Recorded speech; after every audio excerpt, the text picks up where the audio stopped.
Good evening, everybody. Welcome to another episode of Mondays with Maishi. It's Maishi Norman here from Lakewood, New Jersey. It is now just after 9 o'clock on November 24th, 2025. We still have the weather somewhat tolerable here on the East Coast, and that's nice. As December comes in, and we'll see how that works out. Okay, so tonight we're doing something that's like a sort of synthesis. It's a mental health professional for mental health professionals, but it's also a story that affects, deeply impacts and profoundly affects people and humans. So we're going to be, fortunate to have the story of a mental health professional who is also what I called a cancer survivor, but she wrote back a cancer thriver. So we're going to get to hear about that, and then we're going to discuss with Harriet Cabelli. Thank you for joining us tonight and doing this so spontaneously and last minute. Thank you. And we're going to learn what it's like, to have clients or patients in the room with us. What are some of the do's and don'ts? What are some of the experiences that we might not be aware of or we might want to become mindful of when treating people who get this very intense, scary diagnosis, what it means to them, how they experience it, what we should be sensitive about, and what are some of the things that we may not have thought of. I know just before the show, Harriet and I were talking, and she brought up a number of things that like we may not have ever even dreamed of or thought of. So again, Harriet is a licensed clinical social worker out on Long Island Hmm. with private practice and a lot of other color, Hmm. author of a couple of books, namely, and most prominently, the book called Light Through Darkness. Harriet, do you mind holding it up for a minute? Because I know there's a subtitle. Yes. It's Light Through Darkness, Miracles Along My My Cancer cancer journey. Journey. And again, thank you for joining us. If anybody needs Harriet's information or contact information, I'm sure it's accessible, Hmm. or you could put it in the chat box. Harriet, tell us just a little bit first about your background. Who are you? When did you enter the field of mental health? What specific areas of mental health did you get into? Do you practice? Do you specialize in? Just give us a little bit of who you are. Okay, so first, I thank you for putting out this request that I saw the last minute, and it's like, wow, everything came together, and even the timing, because before this, I was leading a group for Parkinson's patients, and I said I can't get on till like 8:45, and it was like, great, we don't start till 9. So it all like meant to be, right? So I am Harriet Cabelli. I'm a licensed clinical social worker. I live in West Hempstead. I have a private practice. I used to have an office by North Shore Hospital. I closed it during COVID.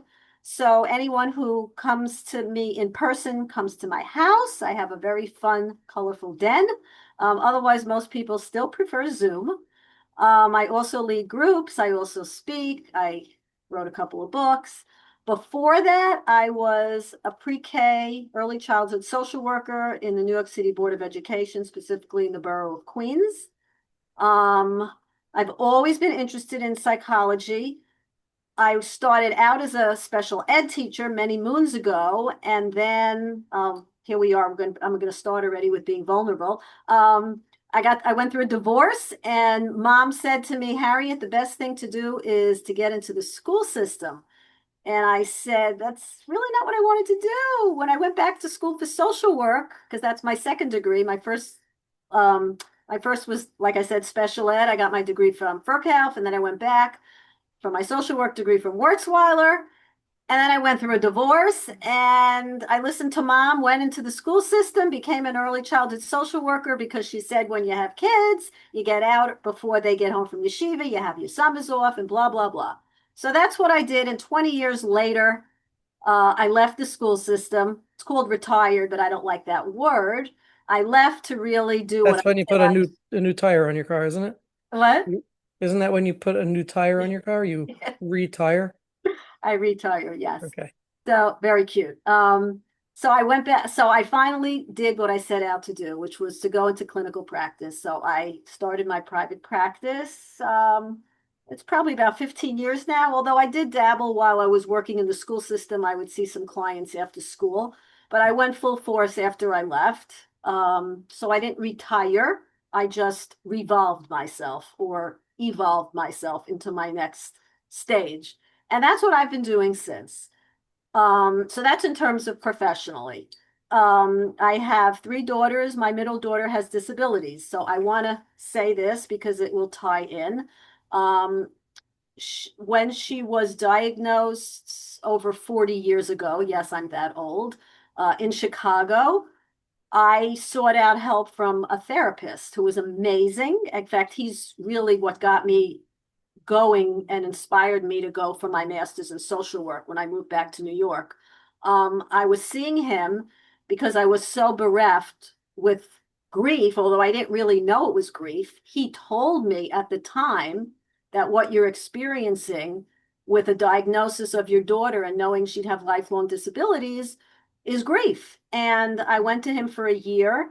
It was amazing. And I said, this is what I want to do. I want to become a private practitioner and I want to specialize in this area of grief and loss. So I kind of came Isn't back it to it after amazing how 20 many of years. us have become gone for our social work degree or become therapists because of the therapy that we'd been through, and then specializing in the very same things that we struggled with. I find that to be so common. I find many of my own clients turning to their MSW programs and entering school, and Yeah. really there's where we could make an impact as wounded healers or what have you. Right. Well, it's that old line, you take your pain and you turn it into purpose, right? But I mean, again, and I've always been into psychology, but this area when I was working with him was just so profound for me. I mean, really, really profound. Isn't that David Kessler's six? Isn't that the sixth level? The sixth Sixth level, level yeah, his of sixth stage is stage, making meaning, making meaning. meaning or turning purpose, right? Out of Right. pain. Making meaning out of your loss. And isn't that really what it's all about? Because we're all going to have stuff. We're all going to have adversities. We're all going to have loss, but it's what we do with it. Okay, And so that's, let's jump into tonight's talk, which yeah, is which is yeah, treating uh, cancer, patients cancer. or clients with cancer, not treating cancer. That's not our thing. That's maybe what Ann does. Um, Tell us a little bit about what happened. What's your So, story? just briefly, in March of 2022, kind of the end of COVID, um, without giving much of a story, there isn't really much of a story beforehand because it came out of the blue. But as I know now, most cancers come out of the blue. I ended up in the emergency room one day. I was having stomach stuff for a few months, but everyone has their weak link. Mine has always been my stomach. So 20 years ago, I had ulcers and reflux and blah, blah, blah. And my stomach was acting up for a few months. And I said, okay, it's probably another one of my flare ups of gastritis or something. But it turned out not to be that. I got to the emergency room. I thought I was just dehydrated. They took a CAT scan and it came back that I had a large mass sitting on three organs. And I said, well, if that's the case, you might as well put me in hospice. But it turned out that it was not that. 6 days later, I got the correct diagnosis, which according to my doctor at the time was the better of the cancers. So I was diagnosed with non-Hodgkin's lymphoma, large B cell. I What was never exactly, what does that mean as opposed to Well, some other it's form? not an organ. It's not a tumor on Mhm. an organ. It's Mhm. not like, God forbid, liver cancer or pancreatic. It's one of the blood diseases, cancers like leukemia. So you have lymphoma, leukemia. These are the blood disorders. And mine manifested in the gut area. Some people's manifest with having long time coughs, or it comes out in different ways depending on where the lymph nodes are affected. And Mhm. mine was in the upper area here, more by my gut. Mhm. So yeah, so mine was considered the better, whatever that means, but it was more treatable than Mhm. certainly what was originally So told. hospice was out. Hospice was out, right. So I was treated at Columbia and I was given the name of um, a doctor, a young woman doctor who was really on the cutting edge of research in lymphoma. So I didn't go for second, third opinions. Mhm. This actually was my son-in-law's uncle who was one of the heads at Lenox Hill, and he said, Harriet, I got the one for you, just go to her. So I did. She never staged me, and to this day, I have my own theories as why, because most people who I know who've gone through this kind of cancer have been staged. I'm assuming it was pretty bad because she said it was fast growing and very aggressive. Mhm. But again, never gave me a stage 3 or 4, which I'm assuming it was. So I had 6 rounds of chemo over 5 months, every 3 weeks, and a lumbar puncture with each round. I was able to do 5 out of the 6 rounds. The first round I did in hospital. After that, she felt I was healthy enough and well enough, and I could do it home. So for 5 days, one week, I was hooked up to a little fanny pack and I was able to be home and it pumped in my chemo treatment. Then I go back the third day, they put in a second bag, and then I go back the fifth day, which always was Erev Shabbos. They'd unhook me and I'd race home in time for Shabbos, coming from the city. Spring and summer when people were going out to the Hamptons, it was quite a challenge, but I always made it on time, which was one of the things in my book that I structured my book all around my That's meal. one of the miracles, I guess. That is one of the miracles. It's absolutely one of the miracles that I always made it home on time for Shabbos, coming from Columbia University out to West Hempstead in under an hour on a Friday at 7 o'clock at night. Go figure that Wow. one. I figured, I guess all the Hampton people went out at 4 and 5, and there you go. So that But was one of them. So that was my treatment protocol. And Miracle of Miracles, I went through it. I'm not going to say easy. It was not easy at all. That's where all my coping skills come in that I'll talk about in a minute. Mhm. But I went through it in order without any breaks. Oftentimes people get infections, their blood counts are low, they can't continue their treatment, they have to have a hiatus. And a lot of things just worked. So within the darkness, there was tremendous light. But you got to look. The fact that things went smoothly. Yes, the fact that things went on schedule and as smoothly as they could go. And smoothly, you get the mouth sores, you get the nausea, you get the tiredness, you get all the stuff, but smoothly within the difficulty, Right. right? Having blood transfusions and not having a reaction, all that was, I perceived it as okay. These So are little miracles. here's what we want to know. Okay, first of all, for those of you who could turn on your videos, it's greatly appreciated. If anybody has any questions, please hit the React tab on the bottom of your screen and raise your hand. And don't forget that we are sponsored by OKclarity.com, and do check them out. You might want to put yourself on their list and create a little website for yourself, have them do it so that you can get yourself out there. But Harriet, the question is, first and foremost, what did it feel like to get the news? How did it hit you? Um, it hit me. I'm going to tell you how it hit my husband, and then you'll see the difference. As soon as the ER doctor came out and told him what was eventually to be an erroneous diagnosis, he became a water faucet, and I sat like a stone against the wall. And I don't really think that I truly felt the depths of upset. I had tremendous anxiety. I'll talk about that in a second. But in terms of crying, all my crying came out when I was done with treatment. And Moshe and I were talking about this for a couple minutes before. It was almost like you get in gear of survival mode. You put one, I won't say you, I put one foot in front of the other. I was like a good soldier doing everything my oncologist said and just focused on doing it, on getting through one day, one week, one cycle at a time without much feeling. But So now's not much the as time to grieve. Now's not the time to feel. right, Now's the time to get the job done. exactly.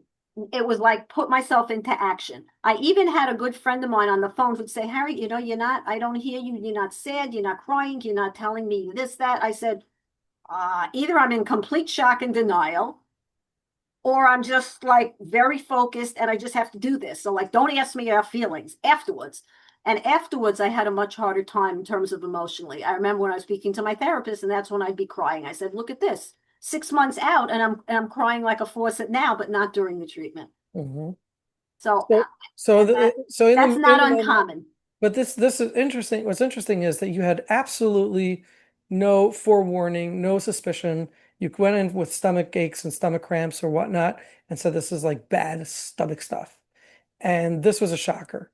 So you were certainly shocked, Totally shocked. So, but not sad, maybe scared.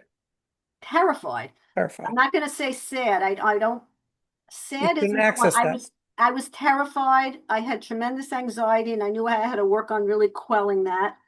I'm a small person and I was terrified of losing weight and then basically dying from weight loss when my body would shut down. Where when I Mhm, got to round four, I really mhm. thought that was it. I had lost over 20 pounds. I went down to like 79 pounds. And I said, how is my body going to just withstand more treatment? So Mhm, that was mhm. my biggest fear, a lot of anxiety around weight loss and will my body hold up during the chemo. And that's when Wow. I really went into gear just around trying to work on staying very present and mindful, doing a lot of meditation, visualization, and working intentionally on just being one day, one week, one cycle. Every time I finished a Wow. cycle, it would be yay, up to three, yay, up to four. But it takes a lot of mind So, work. so there's really two aspects here to that. Number one is we'd love to hear about some of the, coping skills Mhm, that put yourself through and designed for yourself. mhm, And then number two, that's really from a more personal space. But then from a more professional space, we'd love to hear what you would, first of all, whether you were in therapy at the time and how and whether that was helpful. And mhm. also, what would you recommend to therapists treating people who are enduring this or going through this and the various states of mind that they may be. See, your state of mind may have been complete shut off, focus on what has to get done. There may be other people who are in complete turmoil and their minds are in tumbling and who knows what. So tell us a little bit about from your personal experience and then what we should know as therapists. So let's start with my own in terms of my own coping. So again, I have a good friend Eve, so we would speak very, very often. And when I first got the diagnosis a week or two later, I remember her saying to me very clearly, Harriet, you're now going to have to use on yourself the tools and the concepts that you work with your clients around. So you're going to have to input some of that because you have to ground yourself here. That was really right before I started chemo. I started chemo 2 weeks after I got my diagnosis.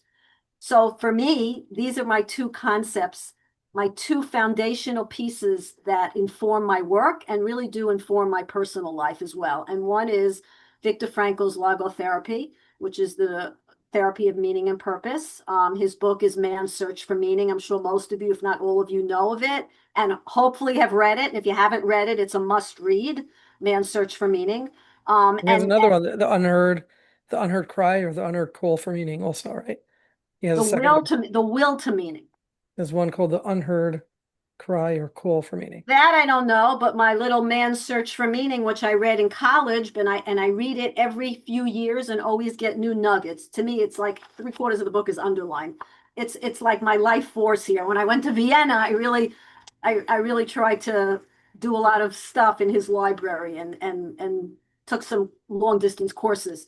Anyway, I will tell you the two main quotes that really guided me. Everything can be taken from a man but one thing, the last of the human freedoms, to choose one's attitude in any given set of circumstances, to choose one's own way. That's one. And the other is and I'm sure most of you must Everybody know knows this, this one, right? Between between stimulus stimulus and and response, response, there's a there's a space. space. In that space is our power to choose our response, and in our response lies our growth and our freedom. Right. So for So, me, so that really the concept of free choice. it's it's the concept of free choice, but it's to me, it's more than that. It's the idea that when bad things happen that are completely out of our control and we are a victim to our circumstance, we need not remain in the victim-like mentality. It is in our purview of choice to decide how we are going to respond. That is where our power lies and our freedom lies. So it's not what happens to us, we're powerless, but it's how we are going to respond. So And Harriet, I our want you to tell us, I want you to, sort of inspire us right now. I want you to give us, instances that you really applied that rule to yourself and felt that you transcended something. It was basically when I started my chemo and I said, how am I going to go into this now? Am I going to go into this laying down and feeling like, oh God, why did this happen to me? Why me? Why me? Why me? Which is a victim mode. I'm not putting blame. We all go there sometimes. I was there when my daughter was diagnosed with disabilities years ago, and I wasn't going to let myself go down that black hole again because it's just poisonous. So the idea of, okay, this is a lousy thing that happened. How am I going to respond? I'm going to respond intentionally. I'm going to be very proactive, and I'm going to look for ways that I could feel that I have some control within my sickness. And I'm going to look for ways when I feel good enough to feel beyond myself as a patient so that my whole identity isn't wrapped around a sick patient Cancer patient. because we're bigger than our diagnosis. Okay. Now, that doesn't happen right away. But these are things that I started thinking about. I started jotting down notes, and that I started implementing. So, for instance, So if you could yeah, encapsulate the meaning, right? His Victor's, concept or idea is that you can make meaning or search for meaning, right? I'm hearing you say more coping and surviving. What was because the meaning? Encapsulate the meaning. during the treatment, I wasn't encapsulating the meaning. Okay. That's after. I could speak to that, but that wasn't during the treatment. Okay. During the treatment, it's about coping and staying afloat.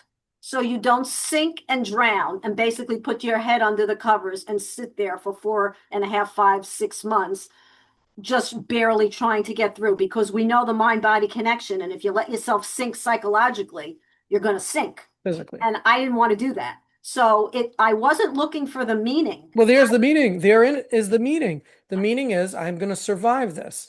I'm Okay. going to survive this. And I know that mind and body connection is related, and therefore I shall not let myself falter or fall. There's the meaning. I'm going to Okay. survive. Okay, I hear you. I agree. I just wasn't looking at it like that at the time. I was That looking sounds more like at that's like, what you're saying. yeah, it's like a coping skill. It's how Yes. I'm going to respond and what's going to keep me afloat. Okay. I do want to remind everybody, for those of you who may have questions or comments, Harriet doesn't seem very bashful and shy. She'll take your question. So please hit the React tab on the bottom of the screen, raise your hand, and Harriet, forgive me for saying that. No, no, no. And you please call on them because I'm telling you, I'm Yeah, looking at I two got it. screens and I'm on it. I'm on it. I could just keep rolling and rolling. So Keep rolling, keep rolling, you keep you rolling. keep interrupting me. I'm terrible. So if I want to, okay, we'll talk about the post treatment after for a few minutes in terms of more of the meaning. But the other piece of the other big tool, and I can't even read what somebody is putting in because again, if should I read it or It's do you okay. want to read it? I got it. I'm on it. I'm on it. Okay. The other piece was from positive psychology. Now, for those of you, and I'm sure again, I'm preaching to the choir, we're all therapists. Positive psychology is the psychology of well-being, how to enhance our lives, less of a focus on the pathology and what's wrong, more on how we bring out our strengths to for greater well-being. So I studied with Tal Ben Shachar. I did a certificate program. So more of my concrete toolbox tools came out of that. And I'll give a couple of examples. And I was very intentional about this. And it sounds a little hokey. We all know about the tremendous research and all the good that comes out of gratitude. Now, nobody's sitting down being I'm not at the time being grateful. Thank you, I have cancer. However, within the bad, we have to look for the light. So I was very cognizant of this www. It's not a website. What's working well?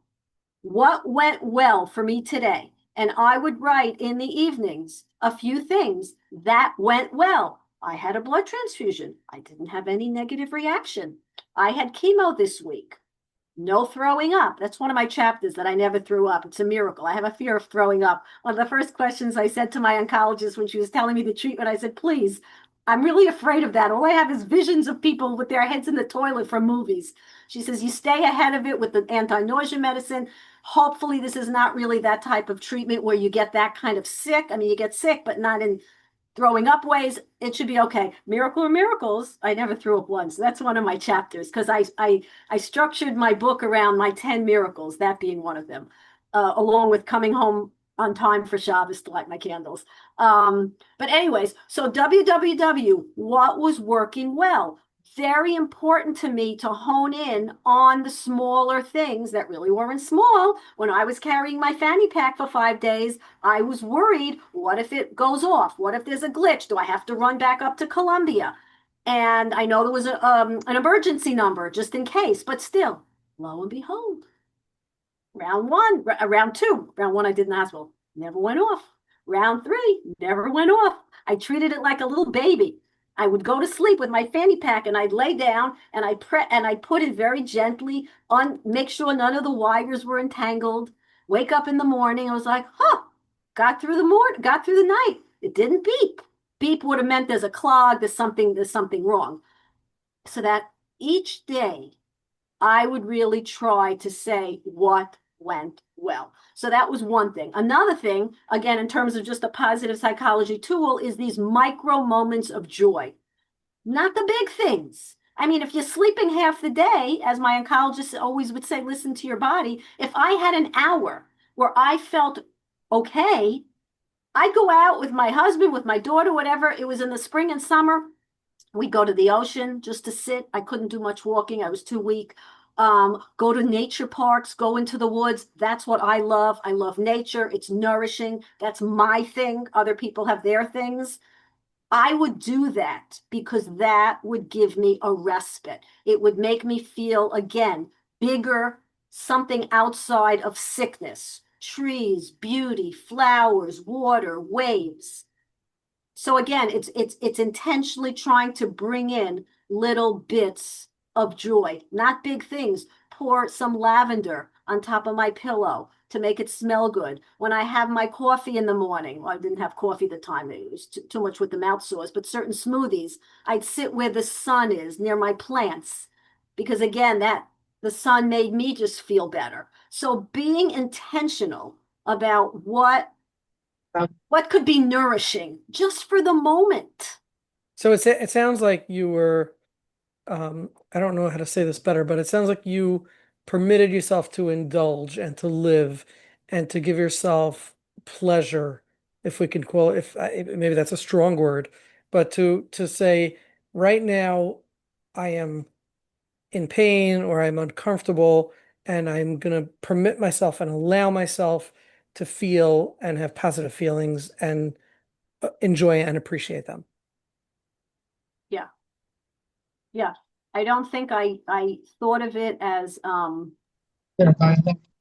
enjoyment. I thought of it as maybe I did. It just sounds funny now in juxtaposition, but yeah, okay, I agree with what you're saying. Yes, but I think the big thing is just being intentional. I think a lot of times we're on a roll and we Mhm. sink and we don't realize that if we stop, there are things we can do to help ourselves, but we have to know that we can. It's like you have to know you could choose to choose. You know Yeah. what I mean? hmm So hmm I think that's a But that's a these are so many concepts and ideas that one doesn't have to have cancer for to be a able to hundred. appreciate being intentional. Absolute. Of course you don't. Absolutely not. But so in asking me what are some of the things I used, hmm these I really put into action. In other words, when my friend Eve said, start using on yourself what you advise or help or go through others. I was turning to myself and saying, okay, I need to start to do this. Now, do I do this regularly in my life? Yes, I meditate. Yes, at least once a week I'm out in the woods hiking. I know the things I like. I know the things that fill me. So I was doing them before, and I was gonna try to say, let me take bits and pieces and put it in now as well to keep my head to know that I'm bigger. It was always important for me to feel I'm not just a sick patient because you could just spiral so low. And a lot of times I did spiral and I did sleep all day long and I did feel sad or down, even though I didn't cry. But I wouldn't let myself stay there too long because it's not a good place. And I was working very hard at curtailing some of the anxiety. Mhm. I was working hard with that piece also up here. What were some of the what was the behind some of the anxiety? Uh, like I said before, dying Dying was one of the of anxieties. my body breaking down and weight loss. Hmm. I didn't know what you said. What? No, dying was one was part of the anxiety, or was it more Yes, but like not things dying going from the wrong? cancer, Hmm. dying that my body would not Hmm. withstand the treatment because of all the weight I was losing. Because Hmm. I Hmm. couldn't eat that much, even though I Hmm. wasn't so nauseous and I didn't throw. You just don't have much of an appetite. Hmm. Um, So yes, that was a very big concern. Another one, it may sound funny, but it's not to me. And if I had to tell my younger self, I was telling my grandkids the other day, if I had to tell my younger self one thing, this is very concrete. I don't know, it sounds silly. Take care of your teeth. I have the worst teeth since I'm a kid. And I had an eruption with one of my teeth during treatment. My oncologist was firm. You are not allowed to do any treatment at a dentist because that's a horrible place for infection and God forbid septic, what do you call it, sepsis. So you can't go to a dentist, you can't do root canal, you can't do anything. And I was beside myself. And I said, all I need is for my tooth to erupt, and then what happens?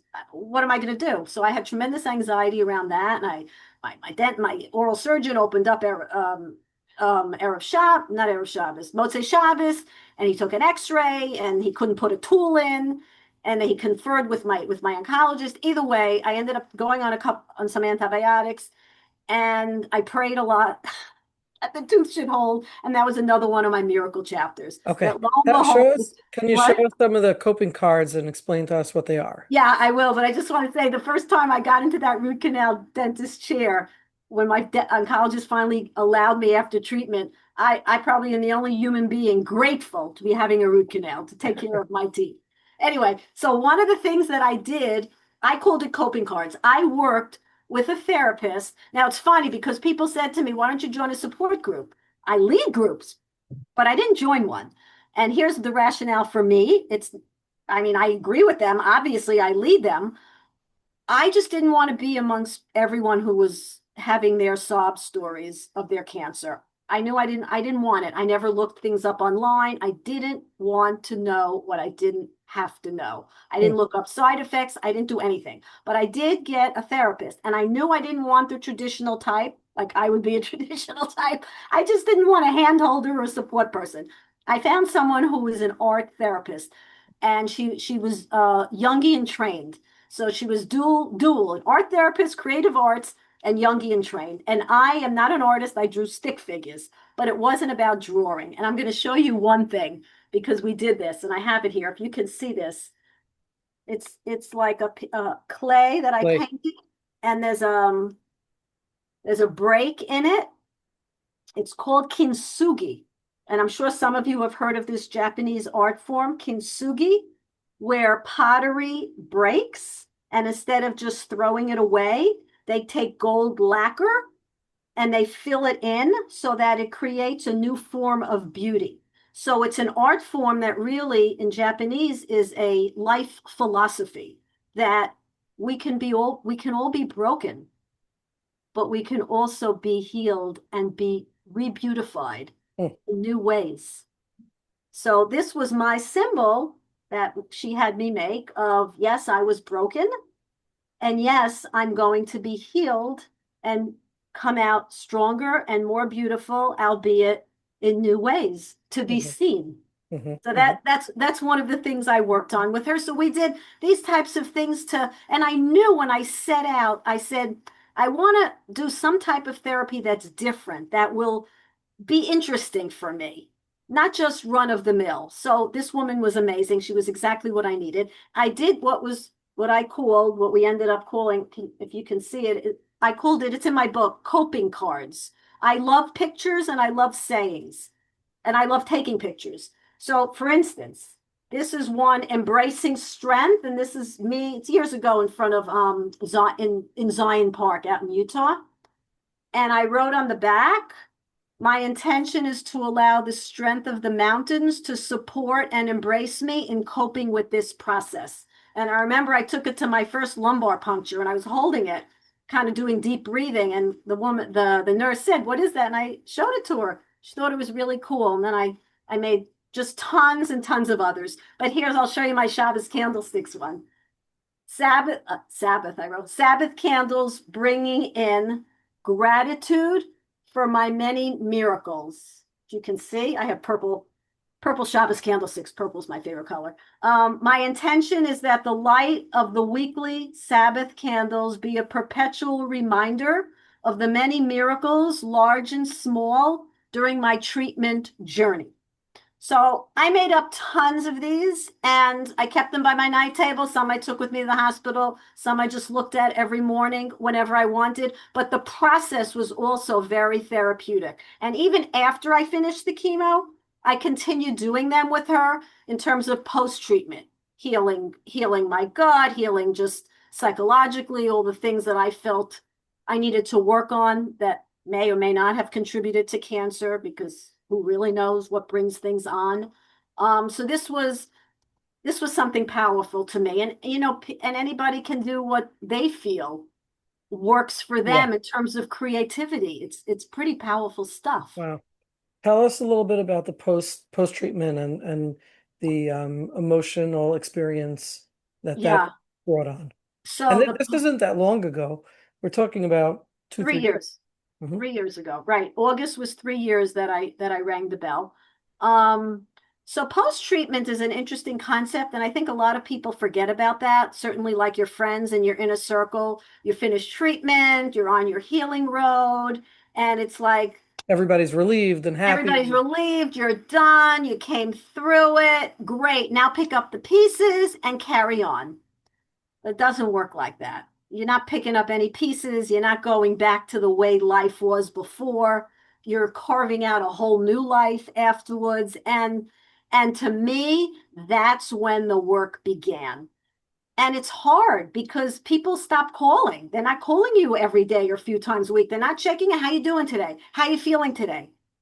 And it's like it's a bit of a letdown, I think. I mean, it's certainly understandable, but there needs to be real education that people need a lot of support after treatment is over to rebuild their lives. And it's funny, that's the name of my website, rebuildlifenow.com, because I've always worked with people around grief and loss to rebuild their lives with meaning, with purpose.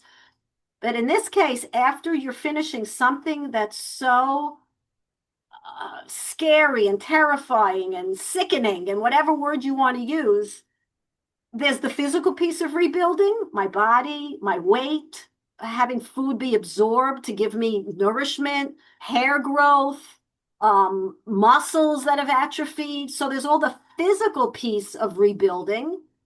And then there's the mental piece. And I think, like I said at the beginning, I really never cried those during my treatment. I got scared, I got anxious. I didn't really break down that much. Afterwards, I was like a faucet. And I remember saying to Elizabeth, that my creative arts therapist, this is like weird.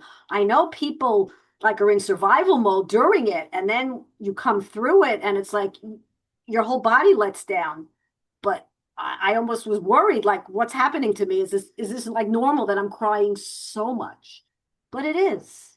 It And, is. That's when I started more of the feeling. and And what that's is it when you think back to it, what is it that you're crying about? oh my God.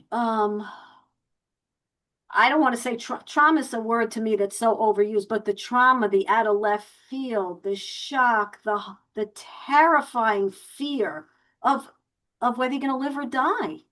I think that's really what it's all about. So the body's releasing. It's like almost releasing all that tension.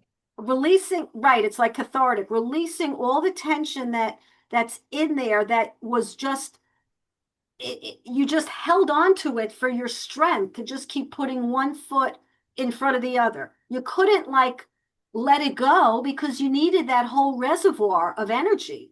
And then when it was done, you could breathe Mhm. and the floodgates opened. That's all I could say is the Right. floodgates opened. And Anybody want to ask Harriet a question about the process that she endured or the therapeutic process? If you do, please just hit the React tab, raise your hand. If not, we'll move on. I'd love to hear a little bit of, you know, I guess ideas or advice. I mean, you talked about art therapy but that's a specific kind of training. Mhm. But for therapists who are doing, regular processing, are there things that they need to bear in mind? Are there things that they should or shouldn't do, should or shouldn't say? What about supporting family members through the process? Yeah, well, supporting family members, that's a whole other piece of caregiving. Being supportive, there's groups for caregivers, there's one-on-one for caregivers, but just in terms of the therapy for the person, there's supportive counseling. Now, mind you, when I was at Columbia, there was really nothing. There was no emotional support. I mean, at that time they blamed it on COVID. They had to let people go. There was like a few people, not even on the cancer unit, that I could call if I wanted a session. It was ridiculous. I don't like to knock it. I love my oncologist and the team, but there was no ancillary support at all. Um, but I think when people are going through it, it's really about supportive counseling. It's more about just, and we know this, meeting the person where they're at, not trying to take away their defenses if that's what they need to get through it. People could have looked at me and said, I'm in denial. I'm not crying. I'm not feeling that much. What's going on? Yeah, I was just in action mode. There was nothing going on. I just needed to get through this. I was very intentional about what I was doing. And I think we need to just be mindful of there is no agenda, there is no formula of how people go through this. Everyone goes through it very differently, and we Mhm, need to be where they are. And I really think it's very much supportive counseling mhm, and helping people stay afloat while giving hope. There has to be an essence of hope and witness to what they're experiencing and normalizing a mhm, lot of what it is they're experiencing. Absolutely normalizing it. mhm. Whether you're crying a Malky, did lot or you? you're not crying at all, it's normal. Yeah, yeah. Okay, Malky, did you want to ask something or comment? I wanted to ask a question, and then as I'm thinking about it, she answered the question. And that was, I wanted to ask, what were the most helpful things that somebody could say or do for you as a friend or anybody that was supportive? And you answered it and you said very much about being supportive, giving hope and normalizing. So as I was thinking about it, you anticipated and you answered the question. Okay, thank you. Okay. And I think hope, what I find so often is hope is really the answer. As long as we have hope, we can do the other things. And the worst thing that we can ever do, or anybody can ever be in a situation, is when they take away that hope. I find that to be such a big key. Mhm. Absolutely. Um, Absolutely. Yes. But thank you. That's our anchor. So I'm sorry, I didn't mean to do that. So the question, Harriet, is you spent years studying grief and learning grief and treating grief. There must be a connection of grief to this process, especially in the introspection that one must be going through and thinking, seeing their life in front of them, so to say, worrying for their life, being afraid of what might happen, what the future might be, what capacities or capabilities they may have. I treated somebody with a brain tumor who really, really, really, really fought hard for many years and finally succeeded in beating the brain tumor, but there was collateral damage. This collateral damage, cognitive functioning and other things. And there's, I guess, pre-grief potentially, fear of what might happen, and then grief throughout the process of what might be lost.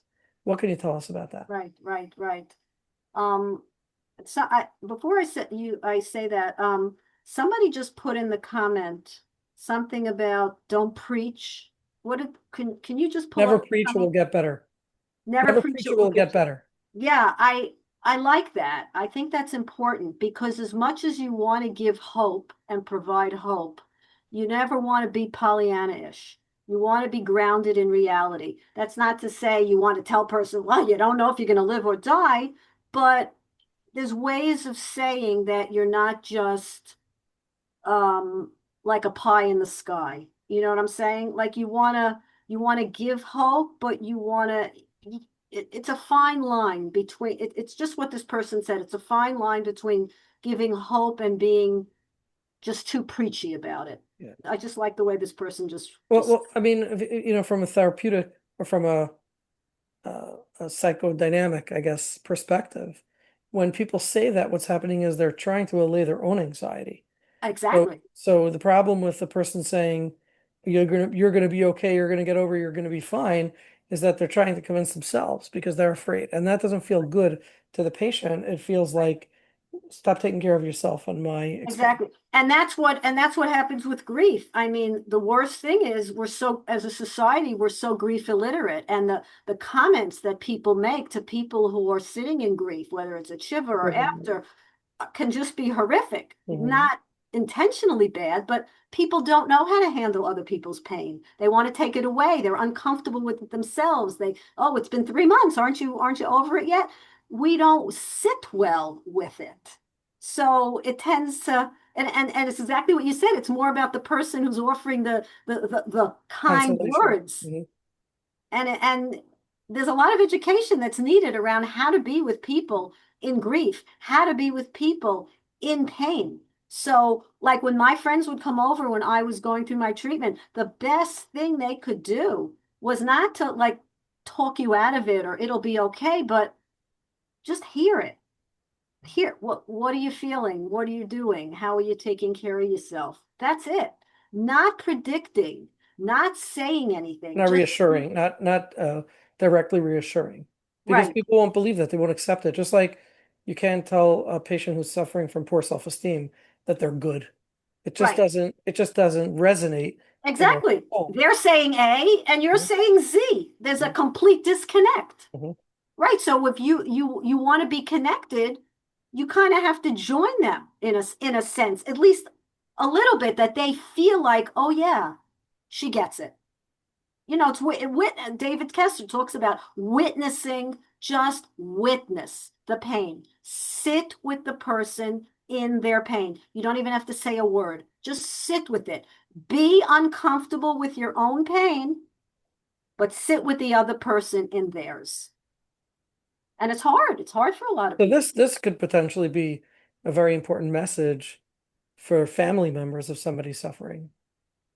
It is important, but then where's their pain and their Yeah, fear? I was right. That's right. That's right. They also They're need having their own fear of loss. sometimes the family members are the ones who are very deeply impacted because the patient is getting all the support that they can, but the family members are deeply affected by this and they're sort of left on the sidelines. Right. And they have no place to unload their terrible fears of loss, that they're going Hmm. to lose that person, realistically or not realistically. They're still feeling it. And that's why caregiver groups are so important.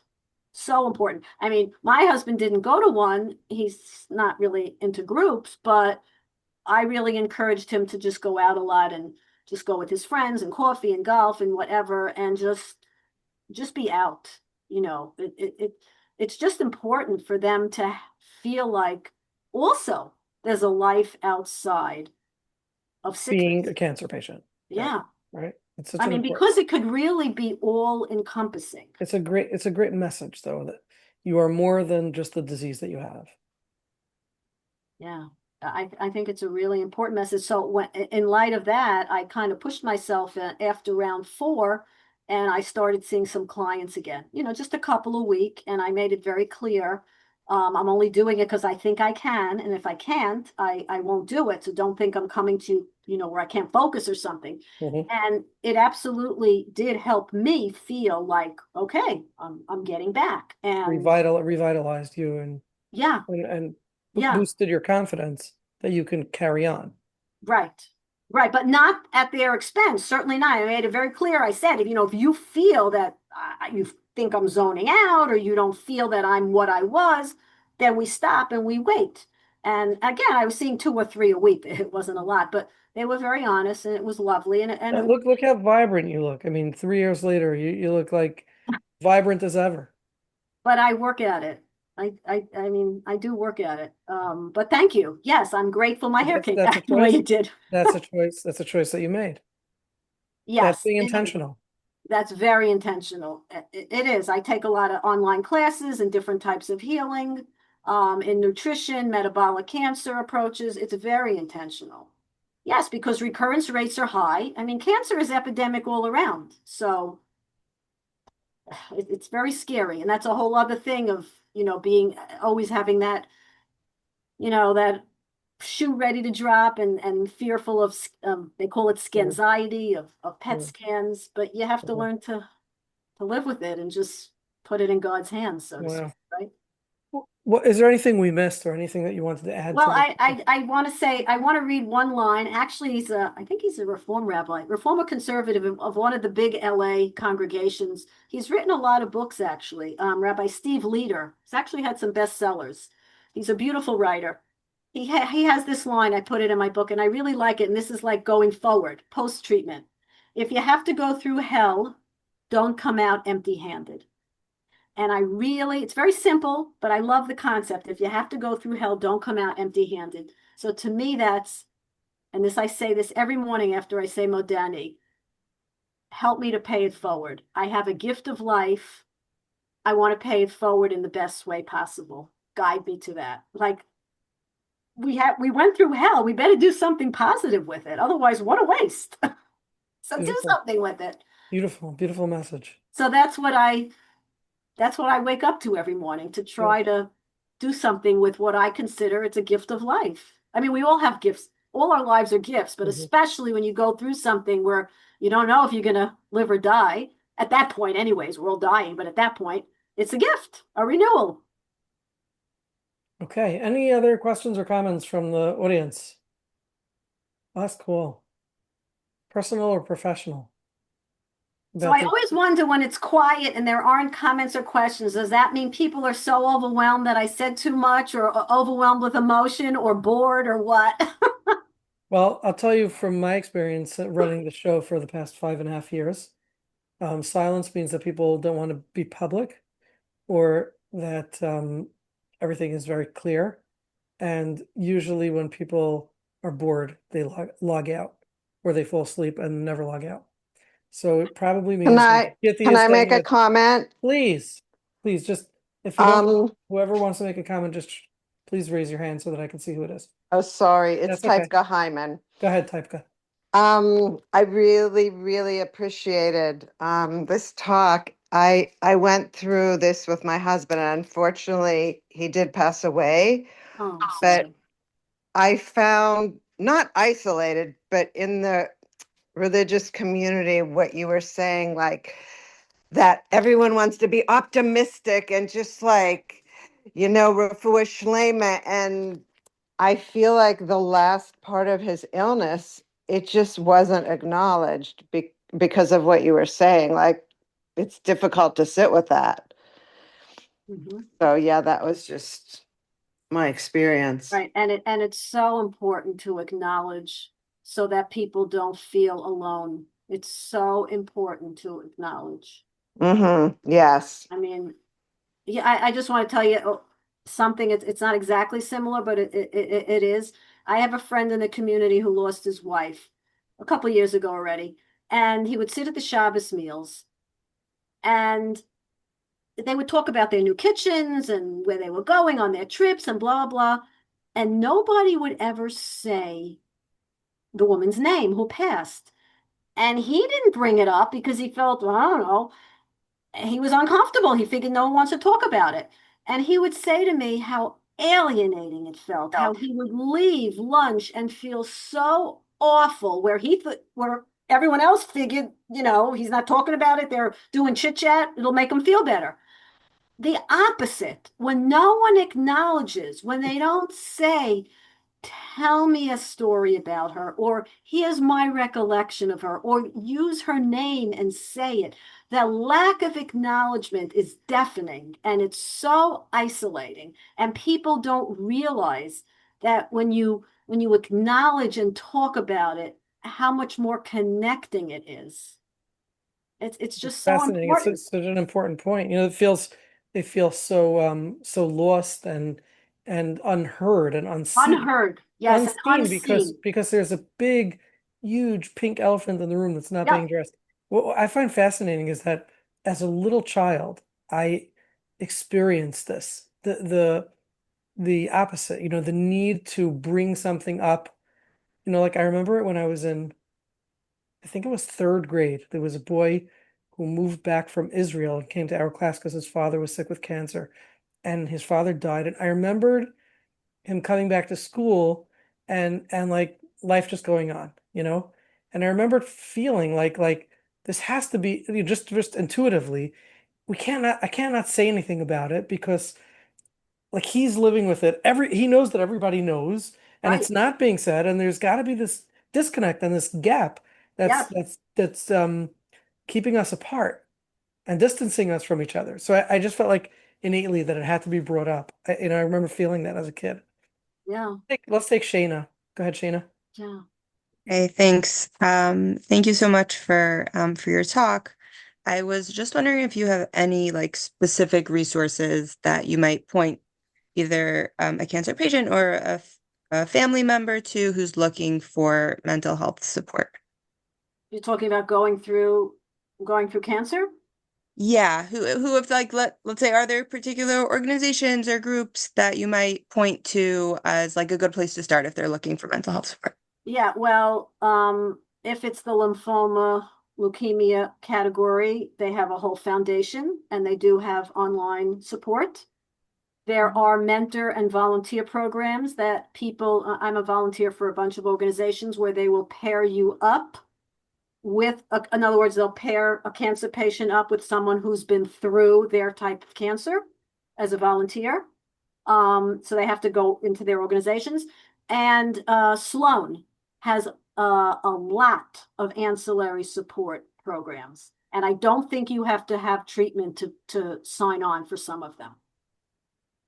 Okay. I don't know is that helpful? Yeah. Wait, so for what you said about those organizations where they'll pair you up with There are a bunch someone of who's there are a been through bunch of that, what are those organizations?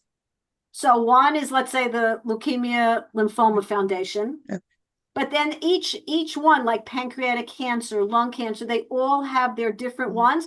Or you can go to the General American Cancer Society, and there are volunteer programs in each and every one. There are volunteer programs. I don't know if there's the mentor one, but there are volunteers. I am a mentor in there's an EMA. There are all different types. Angels, there's tons of them. I don't know all the names, but the specific cancers have organizations and they start with that. And then they That's call great to that know. and they find out for their mental health resources. Okay. Thank you. Unless somebody goes privately. Okay. Anybody else? Thank you. Questions or comments? I see lots of people in the chat are actually sharing that they are survivors. Oh, Nobody calls themselves thrivers like you do, but I'm sure the survivors are thrivers. I know some of them personally. Does anybody want to comment or ask or share? If you do, raise your hand by hitting the React tab. If you don't know how to raise your hand, you can just unmute and share. And if you only want to share if I pause the recording, we can do that too. Just let me know. forgot that's on. Yeah. Okay. Until then, Harriet, any closing messages? We really appreciate that you did this talk and that you're so open and vulnerable and giving back and sharing, and just giving little tidbits and little pieces of insight that would go by unknown or unnoticed without these little tidbits that you're sharing. Right. So in general, a lot of what I said can hold for any type of personal challenge or adversity. And in fact, in my book, some people who've read it, who have not gone through cancer, have come back and said to me, you don't have to have gone through cancer to glean the messages. Obviously, the book is my story, my cancer journey, and then the tools I used around cancer, but it's more universal than that. So it's really everything we spoke about tonight can go way beyond just cancer. It's just these are what I honed in on to help me cope through it. And then the journey afterwards is what I'm going to call the missing piece that we really need a lot more support around, but that's a whole Okay. other journey. Well, let's listen to Dina's story. Dina is a survivor. Go ahead, Dina. Can you unmute?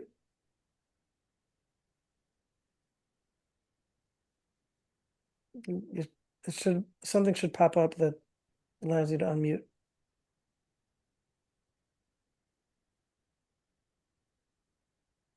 Can't figure it out. Oh, on the bottom left, usually? Oh, she's on. It looks like she's on a phone though, Oh, or maybe not. There should be nothing popping up that says unmute, or maybe your mic isn't working. Okay, I'm sorry about that. If you figure it out, you have another minute till we log off. Okay. Any last questions or comments, or we're gonna call it a night? Okay, Harriet, thank you so much.